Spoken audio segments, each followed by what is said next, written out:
Hey everyone.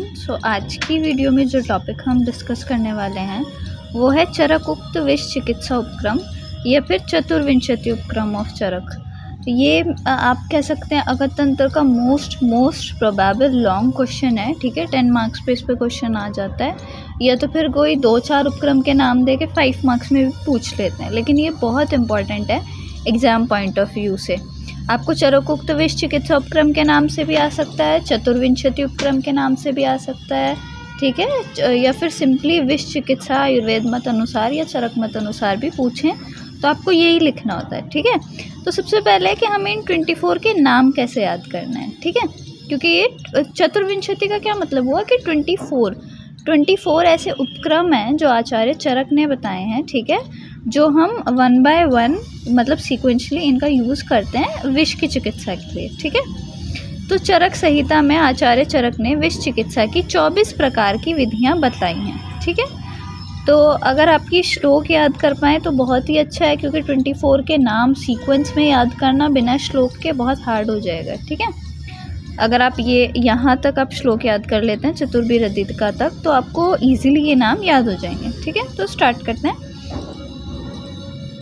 मंत्र अरिष्ट उत्कर्तन निष्पीडन चूषण अग्नि परिषेकाः अवगाह रक्त मोक्षण वमन विरेकोपधानानि हृदय आवरण अंजन नस्य धूम लेह औषध प्रश्मनानि प्रतिसारणम प्रतिविषम संज्ञा स्थापनम लेपः मृत संजीवन में च विंशति रेते चतुर्भिरधिक। ठीक है, अगर ऐसे आपको नाम याद नहीं हो रहे हैं, मतलब श्लोक याद नहीं हो रहा है, तो आप इनके जो फर्स्ट वर्ड्स हैं वो याद कर सकते हैं। ठीक है, यही हमारी ट्रिक है।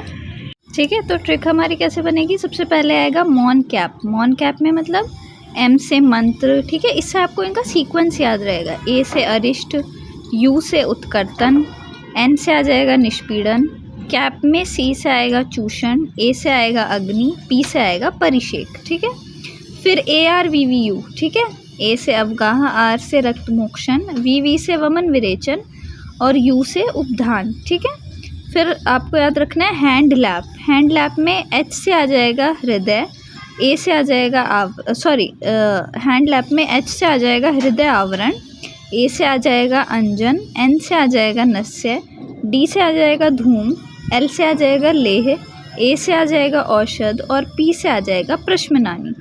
ठीक है, उसके बाद आपको क्या याद रखना है, PPSSL। ठीक है, प्रतिसारण, प्रतिविष, संज्ञा स्थापन, लेपः।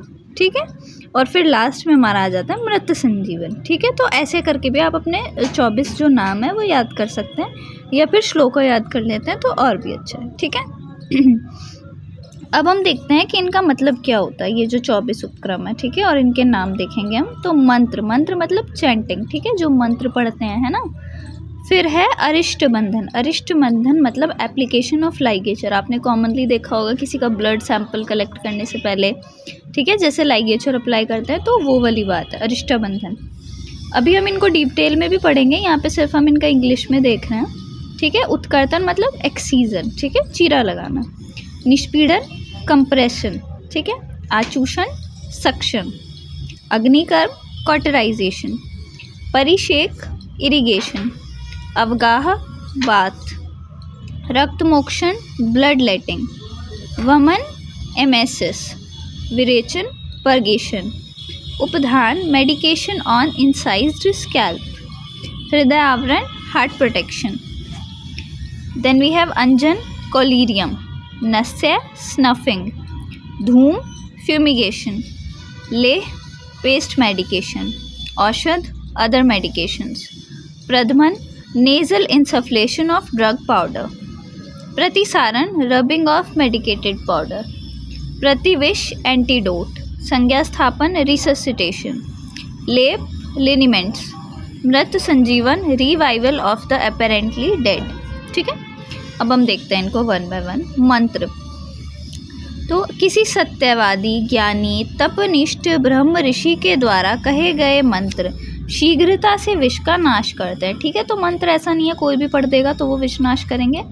किस किस के मंत्र विष नाश करते हैं, सत्यवादी ज्ञानी तपोनिष्ठ ब्रह्म ऋषि के। ठीक है, मंत्रों को ग्रहण करने वाले व्यक्ति को स्त्री, मांस एवं मद्य का सेवन नहीं करना चाहिए। ठीक है, ये उसकी क्वालिटीज़ हैं जो मंत्र पढ़ेगा। ठीक है, अल्पाहार करना चाहिए उसको, पवित्र रहना चाहिए, कुशैया पर सोना चाहिए, मतलब उसका जो शैया मतलब जो उसका बेड है वो ज़्यादा कंफर्टेबल नहीं होना चाहिए। गंध, माला, उपहार एवं बलि देकर देव पूजा करनी चाहिए और जप एवं होम से मंत्र सिद्ध करना चाहिए। ठीक है, विधि विहीन स्वर तथा वर्ण से हीन प्रयुक्त मंत्र असफल होते हैं। ठीक है, अगर इस विधि से नहीं किए जाएंगे या स्वर और वर्ण से हीन होंगे तो वो मंत्र असफल होते हैं। ठीक है, नेक्स्ट वी हैव अरिष्टाबंधन।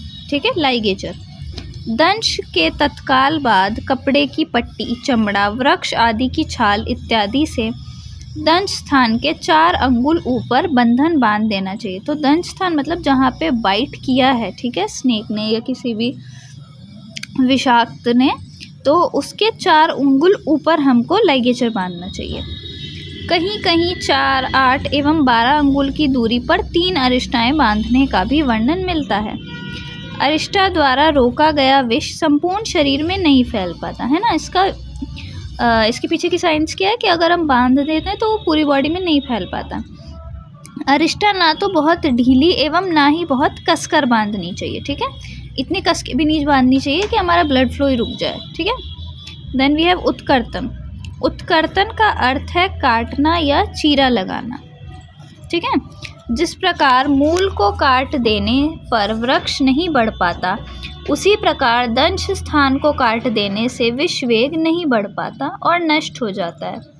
अतः दंश स्थान पर मर्म स्थानों को छोड़कर चीरा लगाना चाहिए। ठीक है, तो जहाँ भी बाइट किया है वहाँ पे हमको इंसिजन लगाना चाहिए, चीरा लगाना चाहिए। ठीक है, उससे क्या होगा कि विष बाकी जगह पे नहीं फैल पाएगा, बाहर आ जाएगा। ठीक है, और हमें कहाँ पर नहीं लगाना है? मर्म स्थान पे। मर्म स्थान पे हमें कभी भी इंसिजन नहीं लगाना है। ठीक है, देन वी हैव निष्पीड़न। ठीक है, कंप्रेशन। दंश स्थान को चारों ओर से दबाकर विष को बाहर निकालना चाहिए, इससे अधिकांश विष बाहर निकल जाता है। ठीक है, सिंपल है, जहाँ भी दंश स्थान है उसके चारों ओर से हम कंप्रेस करके उसको बाहर निकालेंगे। ठीक है, देन वी हैव आचूषण। ठीक है, आचूषण का अर्थ है सक करना। ठीक है, मुख में जौ का आटा, वस्त्र का टुकड़ा भरकर या घी का लेप करके दंश स्थान से रक्त को चूस के बाहर निकाल देना चाहिए। ध्यान रखना चाहिए कि चूषण करने वाले के मुंह में कोई घाव आदि ना हो। ठीक है, कोई घाव आदि होगा तो उससे विष अब्जॉर्ब हो जाएगा। ठीक है, तो अपने मुंह में जौ का आटा या वस्त्र का टुकड़ा भरकर या घी का लेप करके विष को सक करना है। ठीक, ये होता है आचूषण। देन वी हैव अग्निकर्म या दग्ध। कटे हुए स्थान पर छार अथवा अग्नि के द्वारा दग्ध कर देना चाहिए। ठीक है, जला देना चाहिए।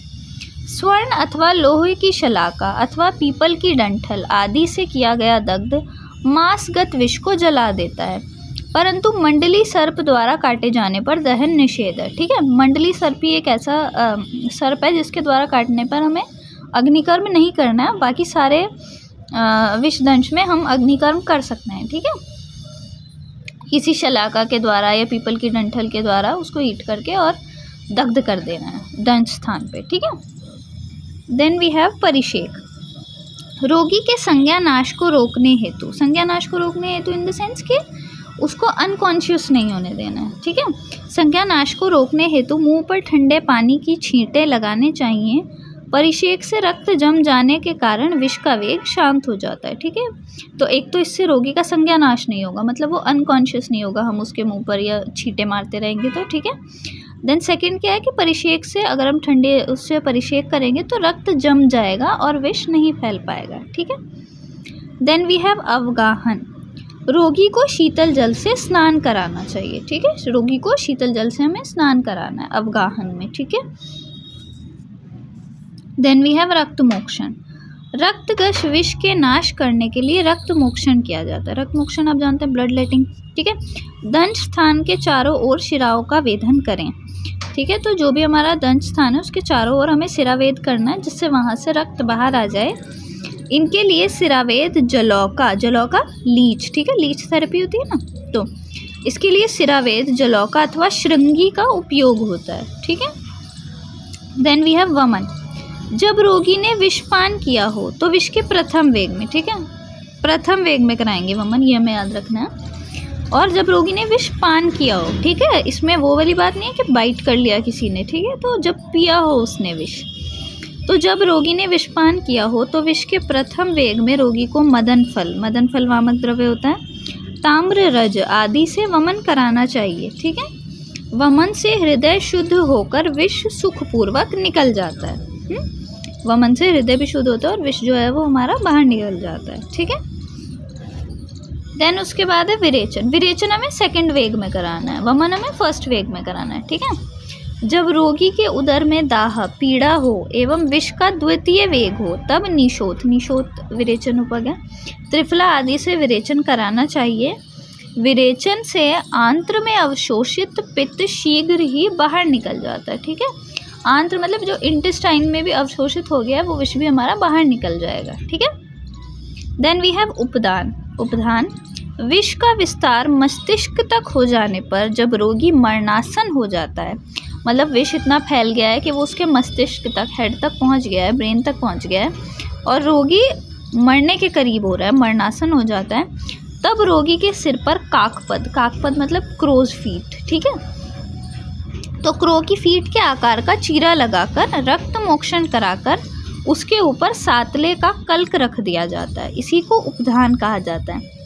तो उपधान किस सिचुएशन में करना है? जब विष का विस्तार मस्तिष्क तक हो गया है, रोगी मरणासन हो गया है, ठीक है, उसके बाद उसके सिर पे हमें इंसिजन लगाना है काकपद के आकार का, वहाँ से रक्त मोक्षण कराना है और उसके ऊपर सातले का कल्क रख देना है, जो इंसिजन लगाया है उसके ऊपर रखना है इसको, ठीक है। देन वी हैव हृदय आवरण। विष के वेग से हृदय की क्रिया बाधित होती है और अंत में रोगी की मृत्यु हो जाती है, ठीक है। विष क्या करता है? हार्ट की एक्टिविटीज़ में ऑब्स्ट्रक्शन पैदा करता है और उससे अंत में रोगी की मृत्यु हो जाती है। अतः विभिन्न औषधियों के द्वारा हृदय को सुरक्षा प्रदान करना ही हृदय आवरण है, ठीक है, हृदय को सुरक्षा प्रदान करना। इस कार्य के लिए क्या क्या यूज़ होता है? इस कार्य के लिए मधु, घृत, दूध, स्वर्ण गैरिक, कौवे के मांस आदि का यथाशीघ्र पान कराना चाहिए, ठीक है।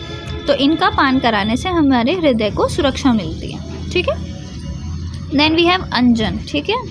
यदि विष के प्रभाव से नेत्र से दिखाई न पड़ता हो, पलकों के नीचे सूजन आ गई हो, नींद से पीड़ित आंखें विवर्ण हो गई हों, ठीक है, अगर विष के प्रभाव से हमें दिखाई ना दे रहा हो, पलकों के नीचे सूजन आ गई हो, ठीक है, आंखें विवर्ण हो गई हो, तब क्या करना है?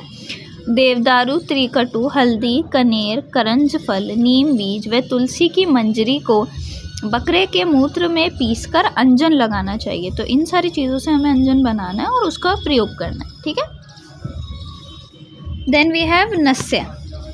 जो विषाक्त रोगी शिरःशूल, भारीपन, आलस्य, हनुस्तंभ, गलग्रह या मन्यास्तंभ से पीड़ित हो, ठीक है, ये बेसिकली ऊर्ध्व चतुर्गत वाला आ रहा है ज़्यादातर। शिरःशूल हो, भारीपन हो उसकी बॉडी में, ठीक है, आलस्य, हनुस्तंभ, गलग्रह या मन्यास्तंभ हो, तो उसे क्या करना है? बृहति के बीज, बिजौरा नींबू के जड़ की छाल एवं ज्योतिषमती के चूर्ण से नस्य लेना चाहिए, ठीक है। देन वी हैव धूम।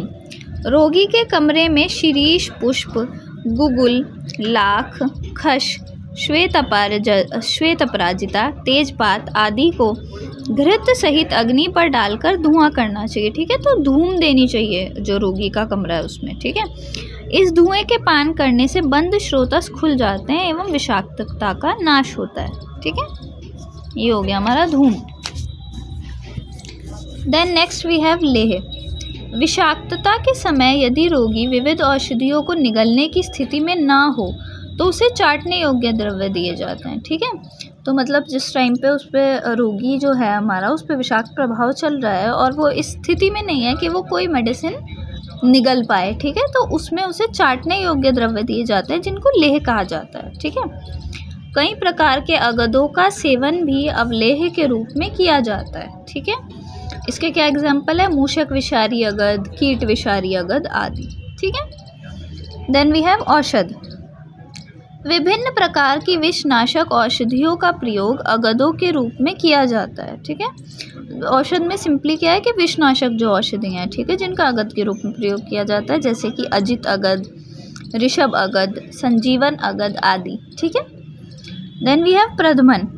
विषाक्त रोगी जब चेतनाहीन हो जाता है तब संज्ञा संबोधन अर्थ विभिन्न तीक्ष्ण चूर्ण ठीक है। जो विषाक्त रोगी है जब वो चेतनाहीन यानी कि अनकॉन्शियस हो जाता है, तब उसको वापस कॉन्शियसनेस गेन करवाने के लिए क्या करते हैं, तीक्ष्ण चूर्ण जैसे मरीच, त्रिकटु, कटफल आदि को प्रधमन नस्य के रूप में प्रयोग किया जाता है।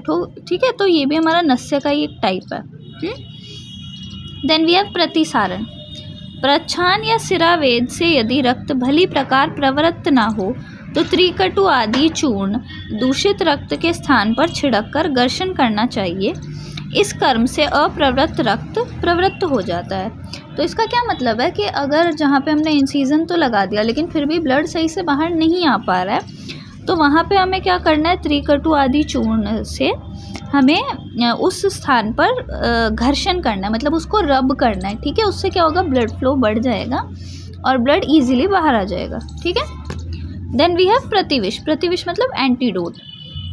विषाक्तता की असाध्य अवस्था में अंतिम उपाय के रूप में, ठीक है, जब विषाक्तता किसी भी तरीके से साध्य ना हो रही हो तो अंतिम उपाय के रूप में हमें क्या करना है कि एंटीडोट देना है। एंटीडोट पुराने ज़माने में क्या था कि जंगम विष से ग्रस्त प्राणी को स्थावर विष प्राण कराना और स्थावर विष से ग्रस्त प्राणी को विषाक्त सर्प आदि से डसाना चाहिए।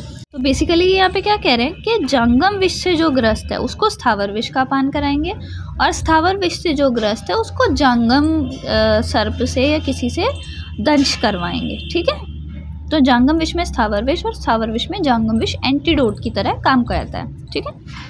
देन वी हैव संज्ञा स्थापन। ठीक है, संज्ञा स्थापन मतलब वही उसको कॉन्शियस कराना। यदि रोगी का संज्ञा नाश हो रहा हो तो संज्ञा स्थापन द्रव्य, कौन कौन से द्रव्य होते हैं संज्ञा स्थापन, जैसे गौपित्त, हल्दी, मंजिष्ठा, मरीच एवं पिपली के संभाग चूर्ण को जल में घोलकर पिलाने से रोगी होश में आ जाता है। ठीक है, रीगेन कर जाता है कॉन्शियसनेस। ठीक है। देन वी हैव लेप। विष तथा विभिन्न लक्षणों के अनुसार विभिन्न औषधियों का लेप करने से विभिन्न विषजन्य लक्षण शांत हो जाते हैं। ठीक है, तो जो भी उसमें लक्षण आ रहा है उसके अनुसार हम अलग अलग औषधियों का लेप करें तो जो विषजन्य लक्षण है वो शांत हो जाते हैं। ठीक है। देन लास्ट वी हैव मृत संजीवन। ठीक है, जब विषाक्त रोगी मृत के सदृश हो जाए, मतलब आपको ऐसा लगे कि बिल्कुल वो मर चुका है, ठीक है, तो निम्नलिखित विभिन्न योग उसको देने चाहिए। ठीक है, तो उसके बाद हमें क्या करना है, ये वाले योग उसको देने हैं। बृहति बीज, राब, ग्रहधूम, गोरोचन, नीम के पत्ते मिलाकर सेवन कराने हैं। ठीक है, या सुरसा आदि योग या काकांड आदि योग या फिर मृत संजीवन अगद का हम प्रयोग कर सकते हैं। तो कोई भी 2-3 एग्जाम्पल आप याद रख सकते हैं कि जब रोगी जो है वो मृत के सदृश हो जाए तब हमें इन योग का प्रयोग करना है। ठीक है, आई होप आपको समझ आया होगा। कोई डाउट होगा तो आप कमेंट सेक्शन में पूछ सकते हैं। Thank you, bye bye.